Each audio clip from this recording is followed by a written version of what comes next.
You're now tuned in to DJ JK. Let them in, girls at the front door. Let them in, girls at the front door. Let them in, hoes at the front door. Let them in, money at the front door. Let her in, gas at the front door. Let them in, hey. Dudes got no win, still gon' talk like let them in, girls at the front door. Let them in, girls at the front door. Let them in, cash at the front door. Let them in, money at the front door. Oh, yes.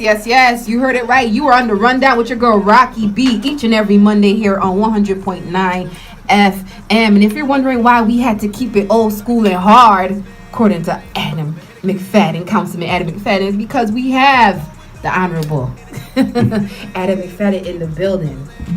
Welcome to the rundown. Thank you for having me. Oh, thank you for being here. It's an honor to have you here. So, you like your rap hardcore, Oh, right? absolutely. Because you're from the streets. A little bit. A little bit. So, how did the streets help you transition into politics? For me, it taught me how to organize. It taught me how to assemble people. It taught me that sometimes all you got are the people around you. Right. And that's all you might need. Because sometimes we get into things, whether it's our profession or careers, and we turn around, we don't have many peers that are with us.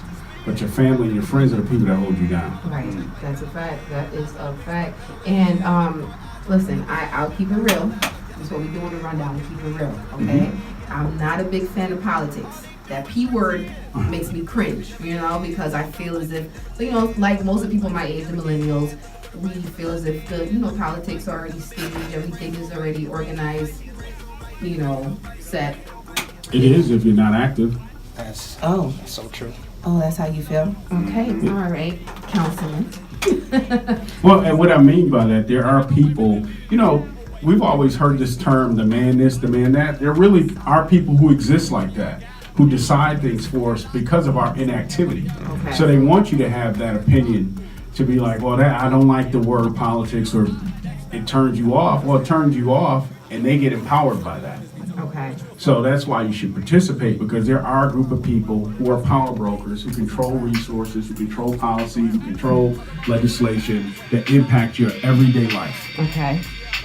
So what about the people out here that feel as if their vote doesn't matter? Like, one vote doesn't matter. How am I going to change anything? I'm just one person. I have a friend who lost the SGA presidency by one vote, and it was because one of our other friends didn't vote. So a vote can matter. I've seen it. I always say a vote doesn't matter if you don't make it matter. So if you don't vote, of course it ain't gonna matter. That's this thing that I always say. Us as people, we complain, but we don't try to do anything to fix it. Now, if we put people like us that are not necessarily the skin color I'm talking about, I'm just saying like us mentality-wise, like walk every day of the week the street and know what the street is about. How can we say, we're putting somebody in place that somebody else is putting in place? You get what I'm saying? Okay. So if we put somebody like us, in that seat that understand us, then certain things could start to work. It's not going to be overnight, right? Which I know, Mr. McFadden could say. And I give you an example of that. So in the city of Rochester, right now it's illegal for an employer to ask you on an application whether or not you've been convicted of a crime. I'm the one who worked on that legislation, and it took me about 4 years to get that through. But what that did for folks was, for the people we have coming out of the system who really want to change their lives, it stopped discrimination from happening before they were being met. Okay. So, there are people who would lie on that box because they felt like they were going to be discriminated against, and then when it came out that they lied, then they lost their jobs. Right. And we want people to have an opportunity to work, no matter what mistake they might have made. When people come home, we want people to be employed, because most people know if you have a job that's holding you down, paying your bills, feeding your kids, you're less likely to go to jail. Right. You're less likely to go in the system. You begin to think, okay, I got too much to lose if I do some foolishness. And see, right now, the system that we have, it keeps sending people inside with no skills coming out. So at what point are we going to change even that? So taking that box off the application was a big help to people who felt like they didn't get a fair chance at a job. But shouldn't the severity of the crime matter, though? The severity of crime only matters if that job has something to do with the crime that you did. So let's say you robbed a bank. I would not expect a bank to hire you. So what? So That already said that you're not good. so what I'm saying is, of course, that should matter, but that shouldn't be the first thing that you're judged on. There are a lot of people who made mistakes like I did as a kid who get out, and now they're grown, they're mature, they have a different aspect or way that they look at life, and they just want a chance. So what does my mistake that I committed at 16 mean at 30? And a lot of people have that. And so the severity of crime doesn't matter, yes. And I give you another example. I had a friend that was killed when I was about 15 years old, downtown, stabbed. The guy that stabbed him went to jail for a very long time. He got out, he was working for the city, cleaning the streets downtown. Somebody got wind of it and made a big deal that we had someone that killed a guy working for the city, and it kind of forced the city to let him go. Right. Now, this is a friend of mine that he killed. I can tell you this: I would rather that guy be cleaning the streets downtown than doing nothing. Right. This is not productive. And as much as that hurts me that he killed my friend, I understand the bigger picture is he deserves a shot at life. Yeah. That happened when we were teenagers. Basically, he paid his price. Yeah, he did what he had to do. Came out. It came out, and he just wanted to work to feed his family. Who am I to say because you did that, you can't work? The system, I don't think people understand how many people are going inside the system. And the system set us up to lose, not to win. Yeah. Because when you go in, it doesn't do too much for you. But so when you come out, what you expect? And depending on what state you're in, I mean, the system is nothing but slavery. Yeah. Right. So you go down south where you don't get no rights when you come out. You can't vote, you can't work. How are you supposed to survive? As a father, I can tell you this. You take away my ability to work, my ability to vote, I would say standard living. You take that away and I got to feed my babies. I'm going to feed them by any means necessary. And so that's why you have to change the system, and that's why you have to be active in the system, because these things like inactivity allows other folks to create these laws that keep us in such a bind that we never progress. That's why the recidivism rate is so high. So, but shouldn't the person take accountability for that though? They've already taken accountability once they got sentenced. You got to understand that black men, their average sentence is almost twice that of their white counterparts for the same crime. So they've more than paid their price. Right. So we can't keep having them pay a price. Have you ever made a mistake? Well, Not, whether criminal or not, have you ever made a mistake is all I'm saying. As a human. Yes. Now, if you atone for that mistake, you take accountability for it. Have you ever had somebody that keeps reminding you of the mistake you made? Yeah. Okay. How you feel when they do that? When you've already atoned for it, dealt with it, held yourself accountable. So as a society, we have to understand. Now, there's some crimes like pedophiles, stuff like that. I'm never gonna be soft on that. Right. That's a hard thing for me. There might be other people for that. That's not my issue. Okay. But I will say this: we have a lot of people that have been caught up in drug laws that purposely were put in place to enslave black and brown people, purposely. And we haven't dealt with that. So you think about the crack epidemic that hit in the late 80s, in the 90s, and how we treated our own people because of that. Now you look at the heroin epidemic today and opioid epidemic today, it's impacting white folks. And you know what they say? It's a health issue. It's not a criminal issue. They didn't mind criminalizing it when it was us. This is why you have to be active, because these two different ways about going about the law is not right. The law doesn't allow you to apply it differently from one set of people than you do for another. So that's why being involved is important, because you have to hold people accountable. Okay. All right. I think I'm being persuaded a little bit. I still have to pick your brain some more. So stay locked into the rundown. I have Councilman Adam McFadden, soon to be Congressman. All right. I'm putting that in the air. That's what's up. Put it out there. You're gonna have to vote though to make that happen. We'll talk. We'll talk. I promise you we'll talk right after this break.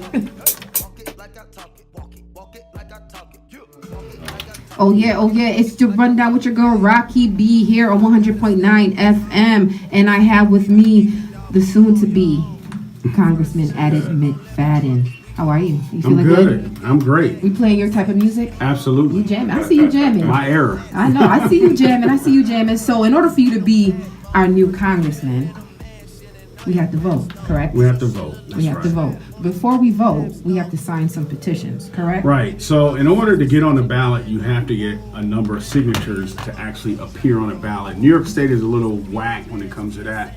Because, like, I'll give you an example. I have a friend that's running for mayor in Nashville, Tennessee. She only had to get 25 signatures to get on their ballot. Okay.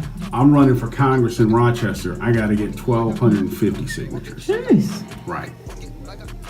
And what district is that? The 25th Congressional District. Yeah. 1,250. 1,250. And what we got right now, can you tell us? Let's just say I'm at the mark. I have to put a buffer in there because you have to make sure all your signatures are good. So, You got that resume. because it's me, they're gonna go through all of my stuff, you know. Right. Because You got it's that. you. You got that. You got it. He got that I mean, resume. you're being modest, but it's okay. See, he started from the bottom and he making his way up. That's why. See, I moved in Rochester probably for 10 years now because I'm from New York, from the city. So I moved here, I pay attention to details. You know, start listening out for things because I'm like, this is going to be my, this is where I'm going to be for a while. So might as well. And I heard his name from starting. And he just kept. He didn't just go into a position and say, okay, I'm here. This is where I'm at. He started from the bottom and he started work his way up. Exactly. And at least I respect people like that because at least you know where they starting from and they know everybody. Okay. You know what I'm saying? So. Right. Yeah, my story is very similar. I'm straight off the boat, and from the Virgin Islands, and I knew of you. Before I knew who you were, I knew of you. So that means your name has a big impact in this community. Like, Oh, I know. you're well respected in this community. And I say that because one of the reasons why I decided to run for Congress is because one of the candidates called me and they wanted my support. And when I asked, what that meant for my community or me, they couldn't answer that. And I just felt like I can't lend you my name and my credibility if you can't answer that question. Oh no! Ooh. So you just took your spot. Like, you know what? I'll show you how it's done. Right. Right. Basically. So he was basically doing Wakanda before Wakanda was Wakanda. Right. What you doing for my people? And to me, he could have made up something. I probably would have rocked with that. But when he was like, "Well, let's talk in 2 weeks," kind of thing, and that just turned me off a little bit. See, that's the street. That's the street in you, right? Just, A little bit. What, if you can't, I'm gonna do it myself. If you can't do it, I'm gonna do it myself. Right. So where can we sign this petition? Well, right now you can sign it right here if you're a registered Democrat. So Come down to 21 Gordon Street. But I will be at Brew Coffee from 5 to 7 tonight, 960 Genesee Street. If you want to come through and sign the petition, I'll appreciate you stopping by. We can talk. We can talk issues. We can talk neighborhood stuff, whatever. Okay. I'm a very approachable guy, even though I'm pretty big and I have a really mean face. Yeah. But that's just my natural face. So there'll be times I'm dog happy and you would not know it.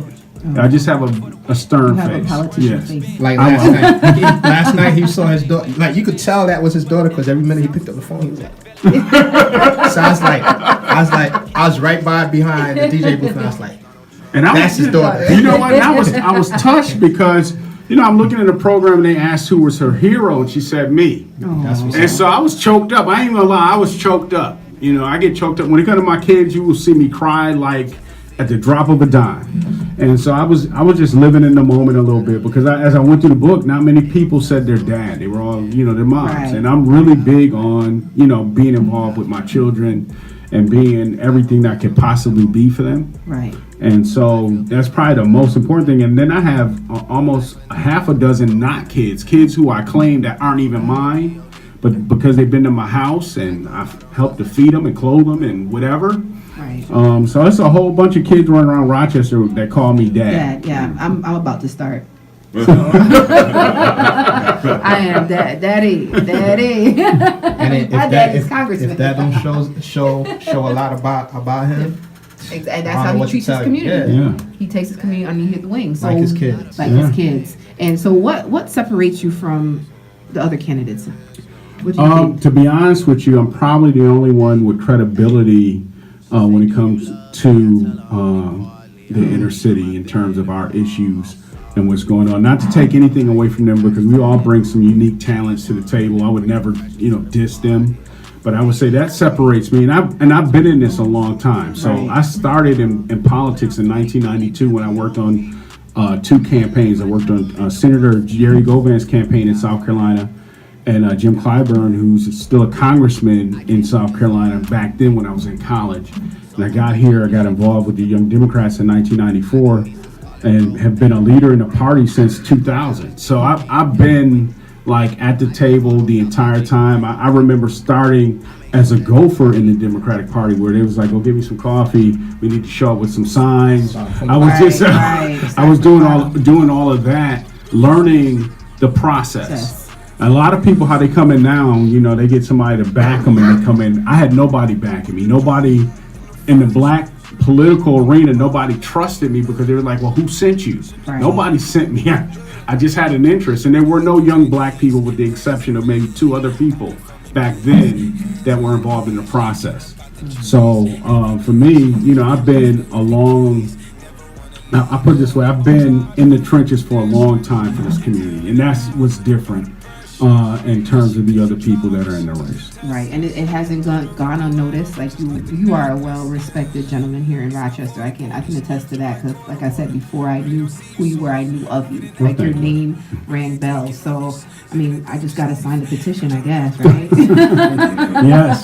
And if you want to sign the petition, you can meet Councilman Adam McFadden down at the Brew Coffee Shop, 960 Genesee Street, from 7 to 9. He will be 5 to there. 7. 5 to 7. Maybe I'll be there from 7 to 9. I don't know. You never know. But he'll be there from 5 to 7. Please come on down and sign this petition. Let's get one of our own in that seat. All right? Because he has big things in store for Rochester, the inner city area. So we're going to say, are you going to stay with us? I'll stay a few more minutes. I got to get there because 5 o'clock is approaching. Yeah, it's okay. We're having fun, though. We having fun. Yeah, we're going to listen to some Cardi B, I heard you like Cardi B, so we're going to have some I didn't say I Cardi B. I just listened to it a little bit. You listened to it a little bit. You mumble rap But you is not my quoted her, thing. though. You quoted A little her bit. song. Yeah. What was your favorite line again? What? Yeah. Oh, now you want to get bashed. I got a question for you. You heard that new Drake yet? Yeah, I love Drake. You love Drake. I like Drake. What you think about that Lauryn Hill sample? Oh, it's hot. It's hot. It's hot. But that, that reminds me of our era. Right. Right. It's hot. It's not that I don't like anybody from this era. I like Kendrick. I like J. Cole. Okay. I can deal with a couple mumble rap conscious songs. So he's more or less a lyrical. Right. Oh, absolutely. Exactly. Real Lyrics is hip-hop. everything. He Real wants to hear the words. He wants to hear the struggle. He wants to know what's going on. He doesn't want to hear you just popping pills and everything else. Right. So I feel that. Okay. All right. That's the type of man we want in Congress, Somebody that has sense. Somebody that has sense. Right. Okay, and my new daddy, Councilman Adam McFadden. Oh, wow. Yeah, I say that differently. Not Zaddy. Not Zaddy. It's different. Not About to have Zaddy. me My in a dad, my scandal. father. The Me Too era, we got to be careful now. Yo, you are tuned into the rundown. We're having a good time with Councilman. It's 38 degrees outside, but it is hot in here. Stay locked in. It's starting to heat up. Almost summer. Almost summer. We ain't there yet. Yeah. Rochester, we probably going to take another step back tomorrow. So stay locked in. It's the rundown. Peace.